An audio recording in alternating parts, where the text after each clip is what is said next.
Nous allons voir le guide des couleurs. Alors je vais aller dans Fenêtre, Guide des couleurs et Fenêtre nuancier. Voilà, donc là j'ai mon nuancier et là j'ai mon guide des couleurs. Alors ça, ce sont des carrés, ce sont les couleurs qui m'ont permis de créer cette illustration. Voilà. Alors je vais sélectionner le premier carré ici, je vais cliquer 2 fois dessus et là j'ai un menu déroulant.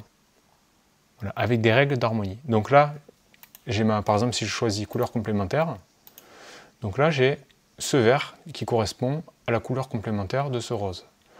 Je peux aussi choisir complémentaire 2, donc là ça me donne une gamme de couleurs, donc c'est-à-dire une déclinaison des roses et les complémentaires qui leur correspondent. Voilà, donc j'ai d'autres règles chromatiques. Voilà. Donc j'ai par exemple les ombres, voilà, si je veux créer des ombres, bon, je vais me contenter au complémentaire 2 ici, et là ça va me générer toute une gamme de couleurs. Alors, on va afficher les options du guide des couleurs. Alors, je peux augmenter le nombre d'étapes. Là, je peux avoir des variations moins nuancées ou plus nuancées, comme ceci. Voilà. Et ce qui est intéressant, c'est que je peux ajouter donc ce groupe de couleurs dans le nuancier directement. Voilà, donc vous voyez que là, j'ai cliqué sur le plus et là, ça me fait apparaître ces nouvelles couleurs ici. Donc ça me fait un groupe de nuances. Donc ça, c'est très intéressant parce que si je clique sur mon illustration et que je clique sur ma roue chromatique, donc ici ou ici, hein, c'est la même chose. Donc là, je peux directement appliquer donc, les couleurs de mon nouveau groupe, voilà, sur mon illustration, voilà, tout simplement. Alors évidemment, il va falloir, ça me demande de faire des tests, hein, des ajustements. Après, vous pouvez à tout moment déverrouiller comme ceci et choisir vos couleurs.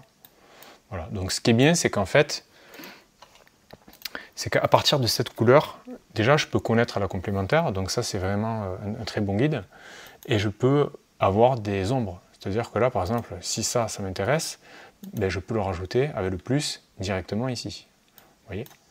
Voilà. Et donc, si je sélectionne mon illustration, alors bon, là, c'est pas le but de remplacer avec ces couleurs, mais je peux. Mais en tout cas, ce qui est bien, c'est que là, si je veux créer des ombres au bouchon ou des ombres à ma bouteille, là, je peux à partir de cette couleur. Alors, je peux faire pareil à partir de celle-là. Si je clique sur celle-là, je double-clique ici, vous voyez que là, ça va me donner alors, une certaine règle d'harmonie, donc par rapport aux ombres.